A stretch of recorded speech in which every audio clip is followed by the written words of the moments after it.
Ladies and gentlemen, welcome to the Mind's Eye Status podcast. I'm your host, Shako T. Lockman, Executive Communication Coach. And with us today, we have my dear friend and personal mentor, Mr. Ed Nissen, a Jungian therapist out of the Charlotte Therapy Center in the USNA. And today's going to be a very special conversation because what you guys see on my Instagram, on my YouTube, a lot of it has actually been inspired by Ed, and not only the communication teachings, but also just my own personal character development over the last 5 years, because we met 5 years ago when I was experiencing some very deep and dark emotions and going through some personal challenges. And that's when I came across Ed. And over the past 5 years, we've become good friends, and he's continued to mentor me as well, which is why I thought it would be absolutely fantastic to get you on the podcast today, brother. So we're going to be talking about communication skills, relationships, and overcoming personal hurdles such as self-doubt and insecurities. Thank you for taking the time out of your day and being here. Man, always a pleasure. Always enjoy these conversations, that's for sure. Likewise, likewise. And firstly, I want to congratulate you on the release of your book, Song of the Hero, which is a book about managing relationships, especially from the perspective of a masculine man. And I read that book, and it was, by the way, it's not even recent. It's been out for a couple of years now. Time just flies. But it's such a great book. And by the way, guys, I didn't get Ed on here so he can promote his book, but I absolutely will promote it because I've read a lot of books on communication and relationships, and this one is one of the best that I've ever read, to be honest. So I just want to say congratulations on that. Yeah, thank you for that. What inspired you to write about masculine and feminine communication in the context of a relationship? Yeah, well, do you have an hour or two? I'll tell you about it. But no, the long and short of it is I needed to make a transformation as a man in a marriage, and which really just meant essentially a transformation as a man, but certainly in the context of a marriage. And so uh, embarked on this journey and was having some profound results. And I started seeing a lot of the issues that I thought my path or some of the methodologies of the things that I was doing could also help them. And then they started having uh, similar results in their own way.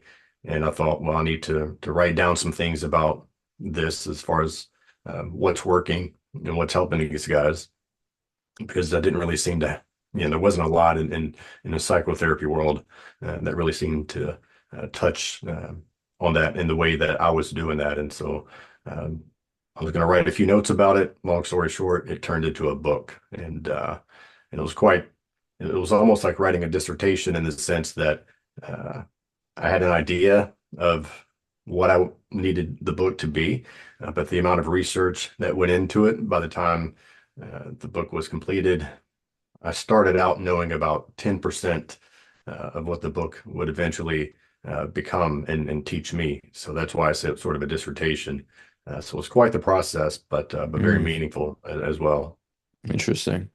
What I like about the way that you teach, not only in the book, but also whenever we have our conversations, and I noticed this pattern in the book as well, is you don't avoid adversity or conflict or challenge. In fact, you embrace it. And that was one of the biggest lessons that you've taught me in our conversations, because when I first came to you and I said, Ed, I'm dealing with these anxieties and insecurities and these dragons, as you like to call them, a part of me was hoping that you would say, "Oh, yeah, that sucks," or "Here's how you overcome it so you can never experience that again." But that's not what I got from you. From you, I got an acknowledgement of, "Hmm, yeah, that does sound difficult. I guess this is what you're going through now, Shaka." It was just like a complete acceptance and embracing of these challenges. And on that note, a lot of my followers who want to improve their communication skills and develop an executive presence one of the most common roadblocks, and I'm sure that you've experienced this and come across it with your own patients and clients as well, is they get in their own way. This is what I find with a lot of clients. They get in their own way with, and not necessarily just because of insecurities, because I think insecurities are a natural part of life, but because of the self-doubt that it inflicts on themselves. So for somebody who is looking to improve their communication skills and be more authentic in their communication, but they're afraid of judgment, they're overthinking, what advice would you have for somebody in that regard? Well, one of the first things that come to mind is you need to be willing to be the fool. And what I mean by that is the fool doesn't know, but the fool asks questions. The fool is willing to ask questions, to be open with the fact that there are things he does not know. And so part of that is, and how much of that is, a result of our society is we have these expectations of built around, what you should know versus what there is to learn. So we're sort of expected to know we have to have this image, so to speak. And if we acknowledge to ourselves and by default to the world that there's something we don't know, then we risk our status essentially, and that affects our confidence and things like that too. So part of that is give yourself permission to be the fool, to ask questions, to be willing to not know, and experiment. So I would say part of that is you're talking about slaying the dragon. It's like, well, the dragon is the thing that you don't want to confront, but that you should if you want to get the reward that the gold that the dragon hoards. So it's this thing of well, okay, maybe okay. So what's the idea of being authentic? Well, it's really hard to be authentic with something you've never done. So when we talk about becoming authentic and being authentic with who we are and our communication and things like that, it's like, well, that's not how I talk. That's not who I am. So that would not be authentic. And then you might have, we've heard the cliche advice of, well, fake it till you make it. Well, understandably, people have a problem with that because, well, they could take that as, well, you're asking me to be fake. And so this sort of phrase that I've come up with is behave in ways that are indicative of the experience you want to have or the person you want to become. And in Mm. that sense, that's essentially being authentic because you're Can you say behaving that in a way again? that you want to be. Say that, Could you what's say that? that again, please? Yeah. So the idea is to behave in ways that are indicative of the experience you want to have or the person you want to become. Wow. So for instance, if I'm so personally, I'm naturally not very high in enthusiasm as far as personality traits. And so I don't naturally get very enthusiastic about much. But sometimes the situation calls for enthusiasm, and that's going to create a much more positive interaction with someone. So what I might say is, I might have this sort of personal narrative where it's like, well, I'm not a very enthusiastic person, so I'm not going to act enthusiastic if I don't feel enthusiasm. And it's like, well, that's not really how it works. When you behave in a way that's indicative of enthusiasm, then you produce the experience of enthusiasm. And so I don't have to be enthusiastic to act enthusiastic. So I'm going to behave in a way that's indicative of enthusiasm. And that's going to create the experience that includes enthusiasm. And I say enthusiasm because that's a part of the trait extroversion. When you're talking about communication and Yeah. engaging with the world and relationships, that's a part of it. So that's just kind of a bit of an example there. But yeah, it's sort of like, well, behave in ways that are indicative of the experience you want to have, which means you don't have to be knowledgeable or an expert or skilled in that particular area.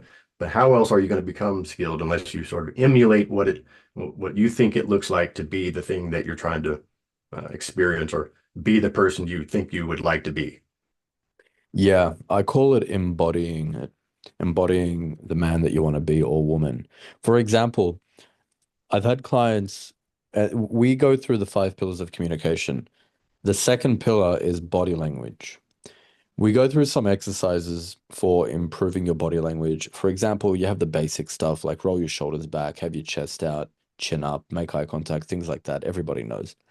But if somebody has lived their whole life with horrible body language, shoulders slouched, shallow breathing, lack of eye contact, if they try embodying that for the first time, I've had clients previously tell me that it feels fake. It feels like that's not who I am. I'm not comfortable like that. And my response to that is, well, the only reason you're comfortable slouching is because that's all you've been doing for many years. That's all you've been conditioned to do. My own personal transformation is, in fact, the opposite. I used to slouch, slouch, slouch. That was comfortable. But when I started practicing the open body language very consciously, sure, it felt awkward and out of my comfort zone, didn't feel authentic, but that became my new norm. Whereas now I'm completely comfortable in my skin when I have open body language. And one thing that I really like about the human experience is the fact that we can change and improve who we are. And the cool thing about that is we can choose who we want to be as well. So, on that note of behaving in a way that's indicative of the person that you want to be, I love that because that's a better way of approaching it than saying faking it till you're making it. So, how would you deal with the imposter syndrome that comes up going through that process then? Well, I would say, typically the first thing is to look at your attitude about the notion of imposter syndrome, because, it tends to have a very negative connotation. So we usually have this attitude that being in, the imposter syndrome, being an imposter is bad. But it's like, well, if you've never done anything before and you, let's say you get a promotion to a new position and you've never been in this position. Well, technically speaking, you're an imposter because you're acting the part that you've never done before. And what do? You look to the world around you to see what other people in this position uh, do, and you sort of decide what you would like to emulate. But you're impostoring them. But that's how to use your word, that's how you come to embody that. And you mentioned a key word earlier about practicing. This is why I like, it's not this thing that you completely master and you've got it and then you're done learning it. It's a practice, it's a discipline. So part of that is like, well, it's something you practice, learning about the thing that you have, this new territory that you've entered. And so with the imposter syndrome, yeah, look at your attitude towards it and maybe consider how it may not be a bad thing, and not even that it's not just a bad thing, that it's a necessary part of the process of becoming who you could be. One of the best pieces of advice that you gave me, and I give this to my clients all the time now, is I remember when I said to you that I was experiencing some imposter syndrome, especially when I started to gain a lot of traction with Mind's Eye status, a lot of business coming in. I said to you I was experiencing imposter syndrome, Ed, and you said, "Good. What makes you think you can skip that part?" Man, that changed my whole perspective because I took a step back and I thought, what makes me think I get to skip that part? Huh, it's a necessary part of the process.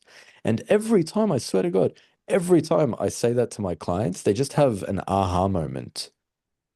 They have an aha moment every time I tell them, you don't get to skip that part. What makes you think you can? It's like somebody going through heartbreak, for example. It's like, man, what do I do? I'm experiencing so much grief. It's like, yeah, sounds like a necessary process, right? You have to let you have to let the old version of you die as well, don't you? And that's part of developing. It's allowing, like a phoenix, it's allowing the new version of yourself to come forth and burning the old version of yourself. What do you think most most men, let's say established men who have families and careers, what do you think they're most in denial with? With regarding what per se? I know that was a very, very vague question. What do you think they're in denial with in terms of their own personal development?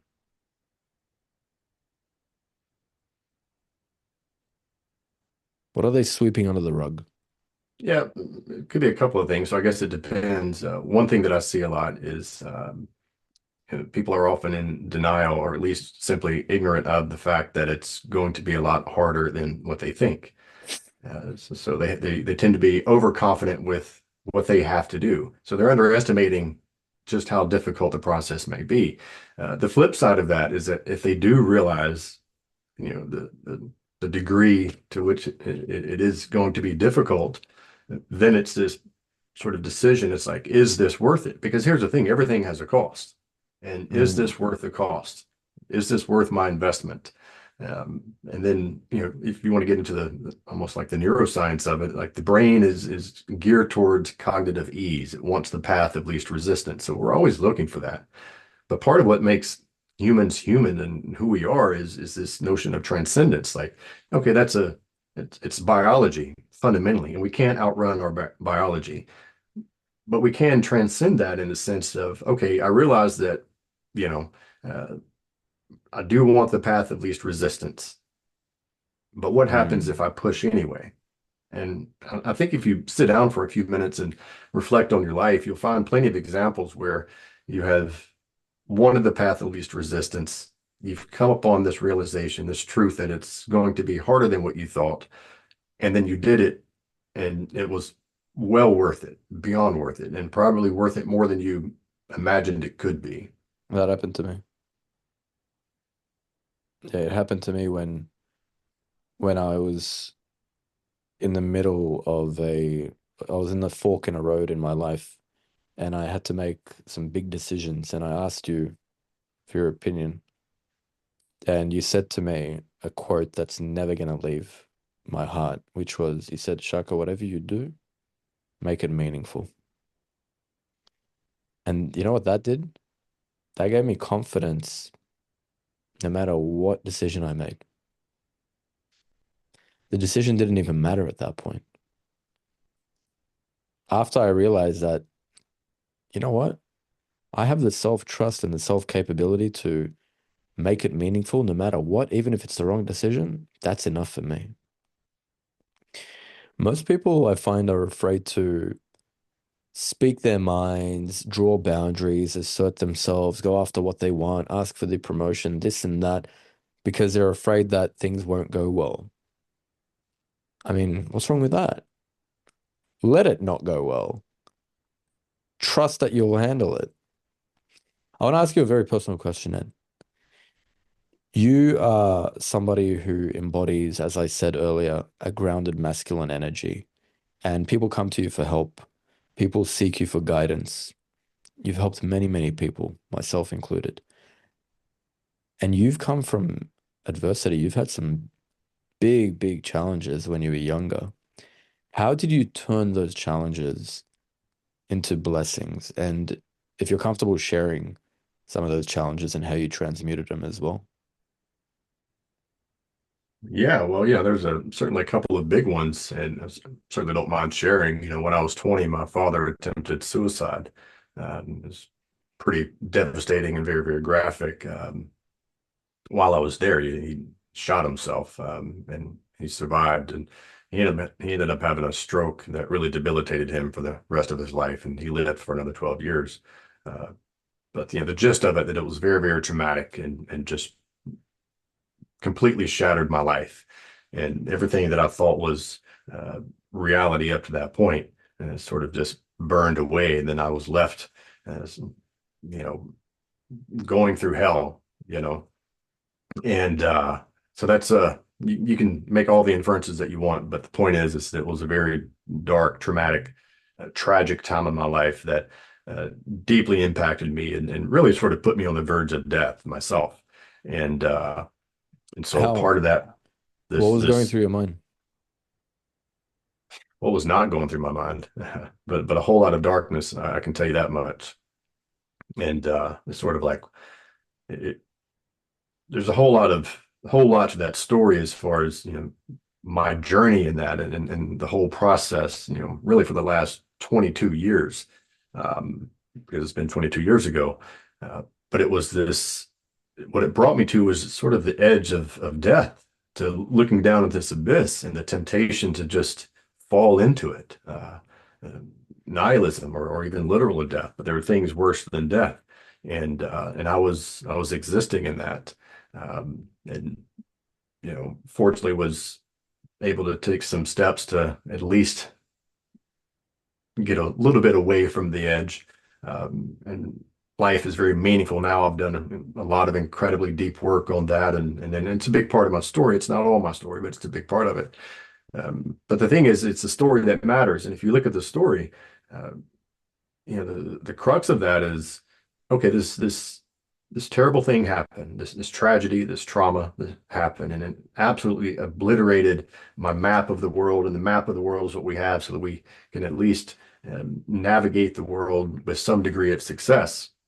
And we expect to have some success, but things come along and really sort of occasionally here and there disrupt it. And now we have to reevaluate the territory, the world, and update our map so that we can successfully navigate it. But sometimes things are more devastating than others.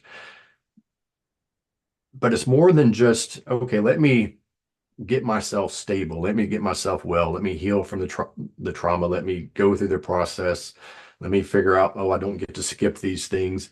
But fundamentally, what it is, it's like, how can I take this terrible tragic thing? And it doesn't have to be a terrible tragic thing. It could be anything that disrupts our map of the world to any degree whatsoever. But it comes down to a choice, and it's like I can be cynical and nihilistic about this thing, or I can take this terrible thing and take my experience, and I have the choice. I get to decide how I'm going to respond to this. And it's not just about letting it go. It's about how do I carry this thing and transform this thing into something that's meaningful. And if I do that, then what's going to happen is I'm going to live out that way, and that's going to come out in my interactions, right? Um, that's sort of this easy thing. So it's like, okay, something happens, you have to overcome it. There is this sort of transformation process. We get that at a high level. And even if we inspired by just what I've said there, it's a lot easier said than done because you have the idea. It's like, okay, that's a good way to orient myself. But where the work comes in is in your day-to-day actions, your day-to-day interactions with people, because everyone is different. Every situation is different. And to me, and I feel like I'm getting a little bit off topic here, but it matters in each and every interaction. And so maybe fundamentally what that comes down to, it's who am I going to be in this interaction? Okay. How am I Okay. going to carry myself? And why does it matter? Okay. So that's the how and what happens. But for you personally, you said something really beautiful there. You said it's not just about letting go. It's about carrying it and turning it into something meaningful. How did you do that after that experience at 20 years old? How did that get you to where you are today? Well, I think first of all, I had to make a lot of mistakes of trying to let it go. And things just don't go away. We can't just erase a memory at will, you know. It's always going to be a part of us. And if we're not conscious, if we're not trying to make it meaningful, then that thing is going to fester and it's going to impact us and probably come out in destructive ways, sometimes very subtle, sometimes very overt. And we're going to see that in our interactions with people. So this is why, from psychological perspective, we often struggle with communication and relationships and things like that because we're trying to put on this particular persona. And maybe when we first meet someone, we go on a date with someone, or we meet a new colleague, a new client. Maybe we're not just starting off with the deepest, darkest parts of our story and our deepest struggles. You have to demonstrate basic social competency skills. Uh, but the point is I had to make some mistakes of trying to let it go. And when I think I let it go, okay, good. I don't have to worry about that anymore. It's invariably going to come back because the mind is very complex and it doesn't forget. So that was one thing that I had to learn. It's like, all right, well, you can't let it go. You have to learn to carry it. Well, what does that mean? It's like, all right, well, this is a part of who I am. I can either let it bring me down and make me cynical and nihilistic, or I can try to share my story and maybe incorporate this into my life and figure out, okay, maybe I can have some gratitude. Maybe I can let this unpleasant or even tragic thing be a contrast for what is good in my life. Because I think gratitude is sort of the antidote to cynicism and nihilism. So part of, what, you know, fundamentally helped me sort of transform that anything into something meaningful is the practice of gratitude. So there's that word practice again. And it's not just an idea that you say, okay, I'm going to be grateful, and then you go out and do it. So what I try to do, and I'm not saying I'm perfect at it, but in all of my interactions, I try to find something with that person, with this interaction that I'm grateful for. And I try to express that. I try to incorporate the expression of that gratitude somewhere in that interaction and really try to make it meaningful too. And that's usually in the form of, hey, this is a really meaningful conversation for me, or I'm really grateful that you took some time for me to tell you about what I've got going on, or I'm grateful that you really shared that with me. And what you'll also see is people will tend to downplay that. If we give people praise, and I'm sure Mm. you've seen this a lot, but if we give people praise or a compliment or even express some gratitude, they're often like, well, I'm just doing my job, or it's no big deal. And I Mm. get like it could be a little uncomfortable to get praise. Well, you're minimizing the meaning of that. And so one thing that I'll do is I'll push back on. I won't let them do that. I'll say, well, it's not just that you're doing your job. Like, it really means a lot to me because you could have done something a lot different. You could have given me Mm. less attention. You could have given me, you could have just brushed me off, or you could have given me the same old line that you give everyone. But I really feel like that you were paying attention to me, and that matters to me. So I really, really appreciate that. So Mm. really sort of cultivating, amplifying the meaning of my interactions with things. And that starts with gratitude. And I get that there's a lot of things you could practice and different attitudes that you can adopt in your interactions and as you are engaging and communicating with people. But for me, fundamentally, one of the most indispensable concepts with that is practicing gratitude.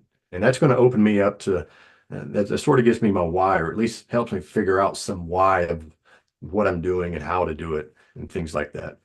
Wow. I haven't heard about gratitude expressed in that way in communication. We talk about gratitude a lot because it's one way to just increase the quality of your life, to be honest, to improve your mental health by focusing on what you're grateful for. However, expressing gratitude, hmm, we emphasize respect, but I haven't specifically heard it being put like that, where you're just expressing gratitude in your interactions.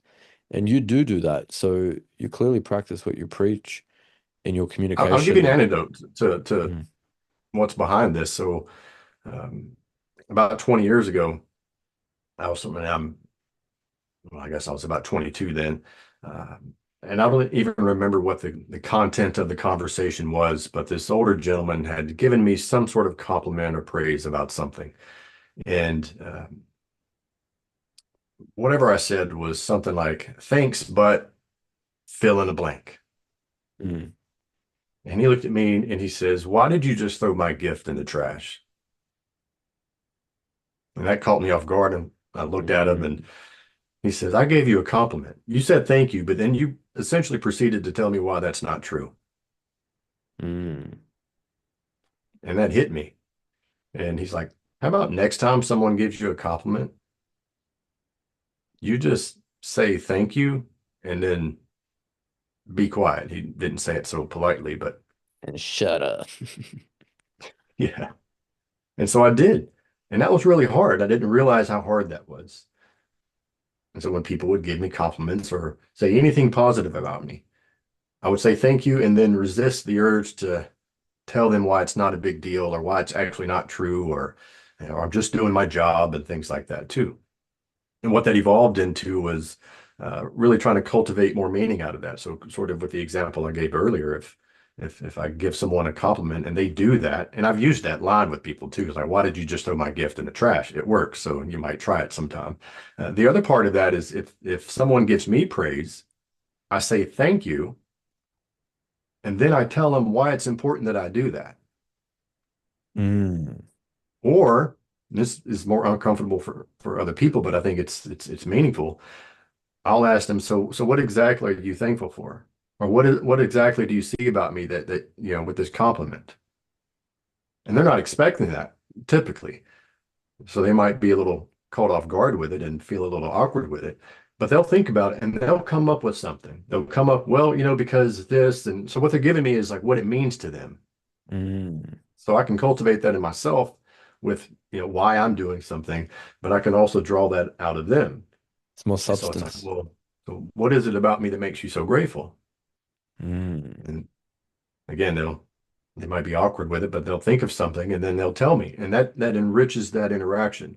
And people are going to walk Mm. away feeling a lot more positive about you. And all you did essentially was inquire into why someone felt grateful or gave you the compliment. Or the flip Mm. side of that is adding a little more to. I read this book recently called Influence, The Psychology of Persuasion. Great book. Have you read that? Yep. Yep. Yeah. Fantastic book. Well, so it makes me think of this part and something about if you tell someone what you want, that's one thing. But if there's just one word that if you add behind it, can really, well, influence people, and it's the word because. I would like this Mm. because, and then you give your reasoning. And what they found is like the reasoning behind it actually has very little to do with the influence that creates. It's simply adding the fact that there is a reason. And so you're saying that because. So it just came to mind as we're talking about this, but sort of Yep. the idea is that you're adding some meaning behind the thing that you're saying or Mm. the thing that you're receiving in that interaction with people, in that communication with people. Yeah, it does something psychologically. They've done experiments where they asked somebody to cut in line somewhere without a reason, with no because, and they would reject him most of the time. But when he said, "Can I cut in line because I'm late or because I just have raspberries or whatever it was," then it was like something ridiculous. Like 90% of the time, people would let him cut through. But that's very interesting. And Yeah, I that like that happened that. to me at the airport last week. My daughter flew in. She's an unaccompanied minor, and her flight got there 30 minutes early. And it was an exceptionally busy time at the airport. And American Airlines had a long line. I'm sure they had some cancellation at the last minute. So it was Mm, probably a 30-minute line. And then the security line was really, really long. And so I just asked one of the American Airlines staff, like, hey, do you mind if I cut in front of everybody? Because my daughter, who's an unaccompanied minor, has gotten here 30 minutes early. And it's probably going to take me an hour to get through this line and through security. And they're like, oh, of course, come up here, And maybe that's nice. their protocol anyway, but the fact is I asked for that and I can't help but think that that influenced the fact that I was able to not leave my daughter hanging for half an hour or so. Absolutely. And that's a really good example of asking for what you want because I find that with communication, most people who seem to get the longer end of the stick in life, for lack of a better term, are the ones that have the courage and confidence to ask for what they want. A very, very simple example that I've given previously in a podcast was if you go to a restaurant and you haven't made a booking and you ask for a window seat or you want to, sit by the water with your wife, if you ask the staff and they say, sorry, no, there's a reservation, if you just push a little bit, not in a rude way, in a polite way, but you're being assertive yet gentle at the same time, where you can say, you know what, no worries, but I mean, do you have anything near the window? We'll take anything near the window. Or even if you ask them, when's the next reservation for? Oh, in 45 minutes, no worries. We'll be quicker than that anyway. More often than not, people are willing to help you out and compromise as well. You shouldn't be afraid to ask for what you want. Go for it. It trains you to be more assertive as well. And what I like about that story about the man who called you out on you pretty much deflecting the compliment when he said, "Why would you put my gift in the trash?" is because you said that was about 20 years ago, right? Mhm. And look what it did. All it took was one man to speak his mind and be assertive, not be afraid to speak his mind, to make a lasting impact on you. That now I heard and thousands of listeners are going to hear as well. All it took was one man. You never know.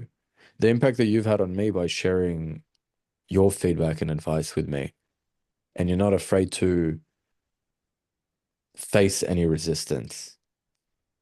I find that it's extremely beautiful and meaningful when we speak our minds. I had somebody reach out to me on Instagram after my account blew up. So once I hit about 300,000 followers, I had somebody reach out to me, message me saying, Shako, did we meet at a barber shop about 7 years ago? I swear to God, no exaggeration. I looked at his profile and I remembered this kid. Is my camera off? Hmm. What the hell? What is going on here? 1 second, guys. I'll just switch it to this. So he reached out to me, and I remember this kid. I had a conversation with him literally while I was waiting to get my hair cut back when I used to have hair. And he was 17 at the time. I don't even remember how old I was, to be honest. And I remember giving him some advice for pursuing his dreams. I don't even remember exactly what I said, but I said something that made an impact, that had a lasting impression. And he found me on Instagram when one of my reels came across his page and he remembered me. He said, I remember what you said to me 7 years ago. And that was just a random conversation where I wasn't afraid to speak my mind. When you allow yourself to be authentic, you don't know what type of conversations you'll have and what kind of impact you'll make. Well, I think you also realize that people are starving for encouragement, and it really doesn't take a whole lot of encouragement to really change someone's life in a positive and even profound way. Mm, yeah, absolutely. Ed, a lot of the most viewed video on Instagram that I have is a video about how to handle disrespect. Here's what to do if somebody disrespects you. It has about 9 million views. Clearly, people yearn for respect. They are hungry for it. And they feel like people don't, a lot of, I hear this all the time on consultation calls. I don't get the kind of respect that I deserve. I want more respect. How do you think somebody can start commanding more respect in their everyday lives? Well, I sort of have like a nuanced response to that, but I'll try to go with a more practical one. We can go Is both. that I think that if we primarily focus on ourselves and our own self-respect and maintaining that, um, that's a good it's a good attitude to remember to try to adopt. Um, Part of that is, there's a game being played. There's always a game being played. We don't get to not play a game. You don't get to skip the part where we play the game in life, right? But where we have some say so in the matter is the game that we play. And so what can happen here is say someone does outright disrespect you, that it's clear to you that they disrespected you. You can engage with that, and you could rightfully so um, defend yourself or assert yourself in response to the disrespect. Um, but the other part of that is if you go even before that decision and decide, is this the game I'm going to play? And I think what a lot of people find is that if they ask themselves the question, is this the game I want to play? They'll often find that the answer is no. And then they can easily make this or more easily make the decision that I'm not going to play the game. And that could elicit different kinds of responses and reactions to maybe I change the subject, maybe I walk away, maybe I um, assert some authority. It's like, no, I'm not going to play that game, you know. Or we could be really truly fundamentally assertive. And this is one of my favorite questions, and it's one of the most fundamentally important questions in life to me for lots of reasons, is to simply ask, what did you mean by that? That's Because here's exactly the what thing I is said in the people, video. and some people just outright, and it's clear that they're being disrespectful. But Mm, most languages has some bit of ambiguity. mm, Most people communicate in the way that leaves them a back door to where if they are called out, mm, they'll be able to have some sort of plausible deniability. Well, what I meant was this. And to us, we know that's not what you meant. I know that. Um, but you have to be careful not to make arbitrary inferences of what people say, mm, because they're just going to defend it. And I tell people it's not going to hold up in court because it's going to be plausible deniability. There's no way to prove it, so to speak.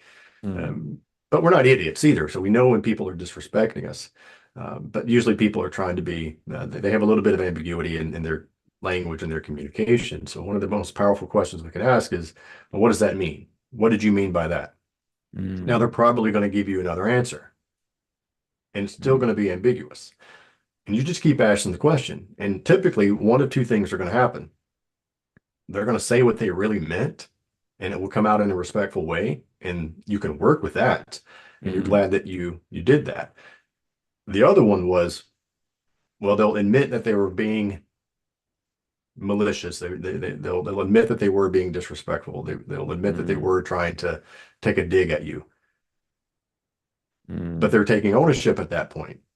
And then the conversation, the interaction can become productive. mm, So, and that's not going to happen every time, but almost every time that's what's going to happen is they're either going to admit that they were trying to be disrespectful and then the conversation shifts. It's really, really powerful. Or maybe they, for whatever reason, didn't mean to come across as disrespectful. Maybe that's their attitude. There's all kinds of reasons, but the thing is, what are you going to cultivate? What are you going to elicit out of that person? And what you want to elicit in any kind of interaction in a relationship with someone is value. And we mm, don't always know how to bring the best value and to bring it in the best way. So if the relationship matters at all, if there are any serious or meaningful implications or potential implications, you have a lot of power, and that's asserting authority. But the mm. point is we tend to we take the bait, and then we'll defend it. We'll come back with something. We'll walk away or whatever the thing is, and maybe those are the right things sometimes. Say that again. No, I was just saying something to my wife off camera. Okay. Never mind. Yeah. Yeah, apologies. Um, so, I think that, again, that may not always be the thing to do, but I think most people rarely ever ask the question. But when they start asking the question, you can actually turn that interaction, that dynamic into something productive that adds Mm, value, that both of you will appreciate. So either they were not saying it the right way and they figure out how to really say what they mean, or they mm. were being a jerk and they admit it and then they change their tune and then it becomes productive and They're valuable. called out. Now, if Mm, someone's truly narcissist, and I'll get on the soapbox about that another time, but we use we throw that word around too much. But I had a client mm, who was truly narcissist, and about 30 minutes into the our first and only session, he's listening and he interrupts and he's like, "So I've been listening to you and what you have to say, and quite frankly, I don't like you." And immediately I knew what he was doing. He was, because I could already pick up that he was probably narcissistic. And so I'm making this evaluation of him in that 30 minutes, whatever I could do with that. And he wanted to get a rise out of me. And there was no other intent than that. And I knew that. And I could argue that. I could do the typical sort of therapist. Well, so what do you mean? And I could come up with all sorts of things. And I just leaned in and I said, that's fascinating. And he didn't know what to do because it's not the response. He thought he was going to rattle me. And that's a rare exception that someone was truly being fundamentally malicious. He was trying to mm, get a rise out of me, to be harmful in some sense to whatever it was that he was doing. And we can get into his own insecurities or whatever that narcissist may have. But that was a rare exception where it's like, all right, this might be some situation where, okay, I'll play the game, but I'll mm, see you one and I'll raise you one. But the thing is, I was truly fascinated because what a interesting and curious response that was from him. Because I wasn't expecting it, but I could have let it rattle me and all of that stuff. And the point is, it's like, no, you're not gonna rattle me. mm, But again, that's a rare exception. And he said something else, and I said, that's very interesting to me.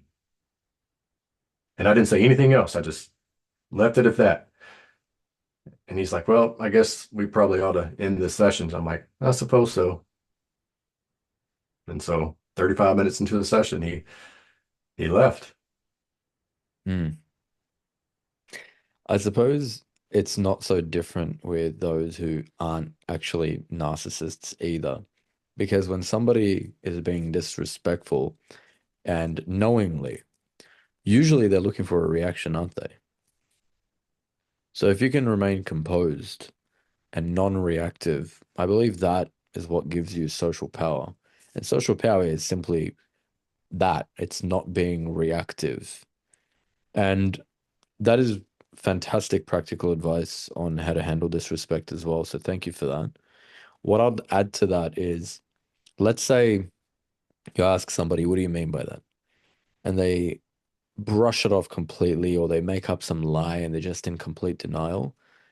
I see that as a win as well, because now they know that you don't let things go under the radar. Now they know that you're aware of these things. And that in itself is a form of setting a boundary by not tolerating passive aggression, for example. Yeah, I agree with that. You're sending a message. Yeah, you're sending a message. I think a big reason why a lot of people do have this huge desire for respect and they don't feel it is because of the ever so present nice guy syndrome, which is people pleasing and saying yes and agreeing to things they don't want to agree with. So, what are some practical pieces of advice that you would give your clients, yourself, Ed, on how to overcome people pleasing? Well, I would say take stock, take an inventory of yourself and your experiences and see how, maybe being too polite or too deferential has caused you problems in your life. And you'll start to see some patterns that say, okay, well, when I default to what everyone else wants, um, people pleasing them or not disrupting them, um, not only does it cause me problems, it prevents that relationship from being as enriched and meaningful as it could be. And that's really solid advice because it's like there's so much more that we could be doing in I'm not going to say each and every interaction, but probably most of them, the vast majority of them. And so the thing is, so this is I'll throw a little bit more brain science in here in some sense. So we have the left and right hemisphere, and they serve two different, pretty distinct functions, I'll say. And they're sort of at odds with each other. So it's a very fascinating science here. But there's a term that they use in that it's called opponent processing, and so they're opposing each other, but it's a process. And because if the left hemisphere got everything it wants, and it's going to produce a particular outcome, and if it's too lopsided, it's going to be costly. And it's the same with the right. If it's only if it only gets what it wants, then that's not always going to be good either. So the idea is that because of this opponent processing, they're at odds with each other. It produces a more optimal outcome or decision or whatever the thing is because of this work together. But there's this element, it has to be oppositional. And so Mm, in that opposition, there's actually a collaboration on a higher level here. And so part of interactions with people, and if we look at personality traits, we're kind of talking about the trait agreeableness here in your questions and examples that we're coming up with. mm, And agreeableness is made up of two aspects called politeness and compassion. Well, politeness is a deference to authority. And so the higher in politeness you are, the more that you defer to authority and the more people that you see as an authority. Now, there's some virtue in that because if you're not the authority, then you probably should defer to someone else who's more knowledgeable or something like that. But it doesn't mean that you should always defer to the authority. Sometimes you need to push back. Sometimes you might need to say, well, I might have some authority on the matter too. And mm. at the very core, as an individual, we should have our own inner authority. So Inner that authority. say that again. Inner authority. Yeah, inner authority. What do you mean with that? Well, it's like no one's going to advocate for you better than you. No one's going to know yourself, what you need and what you want, when it really comes down to it, more than you. And while people might often look out for you, and maybe you don't always have to say, assert yourself as far as what you need and want, that's not always going to be the case with everyone. Um, And so it's necessary to sort of push back. I tell my clients this all the time because I know I have a strong personality and I'll offer perspectives. And not that I always think they're right, but my job is to offer perspectives. But if they just take it blindly, I don't let them do that. I'll say, push back, tell me why I'm wrong. And maybe I'm wrong. And that gives them this freedom. But the point is, and I'll tell them this has to be an opponent processing kind of dynamic here, because I don't know what's best for you, and you're trying to figure out what's best for you, but you're the ultimate authority. Mm. So that pushing back is going to produce something that neither one of us could have come up with on our own. That's the really spirit of dialogue, fundamentally. So the idea is that, challenge the fact that someone challenge the authority. And it's not to say that they shouldn't speak with an authority, um, but with, people pleasers, nice guys, agreeable people, particularly people who are high in politeness. Um, if you want to, create more meaningful experiences that get you more of what you want, of a more of a fulfilling life, you're going to have to start pushing back on people. And it Mm. doesn't mean that you're being a jerk. But people who Mm. are agreeable and high in politeness feel like if I push back, then I'm not being nice. And it's like that's not the case. It's actually a necessary part of the process. The trait agreeableness is the trait that helps us decide to weigh who we should negotiate for, others or ourselves, Mm. which says that there are times when I need to negotiate for myself more than others, and there are times when I need to negotiate for others. And if you pay attention to that in your interactions and your communication with people, uh, you're going to start to pick up on some things that's going to improve the effectiveness of your communication and really produce more valuable outcomes, not just for you, but both people involved, which is what you want. Okay, let's say somebody's a people pleaser and they're high in agreeableness. How can they start practicing assertiveness without being a jerk? It might be a little awkward and difficult, but start saying what you want. And maybe Mm. you outright say, I don't know if I agree with that, but maybe I don't understand. Ooh, that's a good one. Guys, write that one down. I don't know if I agree with that. What was it again? Could you repeat that? Like, I don't know if I agree with that, but I also don't know that I understand what you're saying or where you're coming from. Mm, that's gold. Guys, use that one.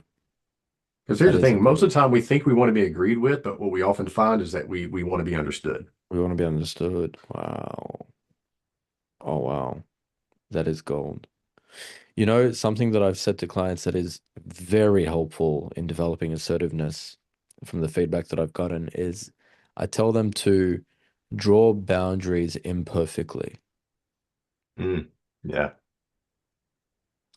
Be assertive imperfectly. You don't have to do it well. You don't have to be competent at it. But the more you do it, the more you're, again, key word today is practicing, the better you're going to get at it. Mm. You know Well, what? It's nice coming. guys, agreeable people, people of high in politeness, they don't like um, to assert themselves as an authority whatsoever, or at least not very much. Mm. And there's this attitude towards authority. They associate it with power, and power is very distinct from authority. Um, but kind of back to the idea of influence and persuasion, and hopefully the outcomes that you are seeking are good and moral and not just simply at the expense of everyone else. And well, if you're an agreeable person, it's probably not going to be it. Um, but watch what happens when you assert a little bit more authority than what you normally do.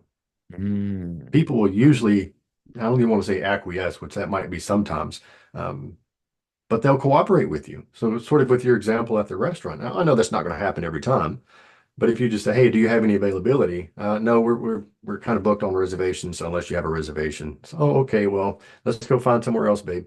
And it's just like, Mm. okay, well, let me know how that works out for you ever. But if you're Yeah. like, it's like, I understand that, say, I wonder if you have any availability. Looks like you guys are pretty full, but it's really kind of a special occasion for my wife and I, and we are really hoping to get in, and especially with a window seat somewhere. So if there's any way at all possible you can make that happen for us, I'd be beyond grateful. Mm. Yeah. You're not going to bat 1,000 with that, but you're probably going to have a lot more luck with it than had you just And it's just accepted that there's gonna no place. Exactly, and it's just gonna impact the rest of your life as well. Because if you don't settle for less with where you're sitting in a restaurant, that means you're not gonna settle for less in your relationship. You're not gonna settle for less in your business, in the content that you create, in the book that you're writing, in the clients that you work with. And it's really very much so a matter of how you do one thing is how you do everything. And that consistency creates integrity, which makes a reliable man, in my opinion. It makes you trustworthy. How a man communicates tells me all I need to know about whether or not I can trust this man. Yeah. I'm curious on your thoughts of the distinction between asking a question and stating what you would like. That's a good question. Well, it wasn't a question, but the difference between asking a question and stating what you would like. Hmm. This requires social calibration, meaning you have to understand the dynamic in the interaction and adapt accordingly. I generally ask a lot of questions when I'm getting to know somebody, but when I'm stating something that I want, I don't ask questions usually. I just say what I want. But in what context are you curious?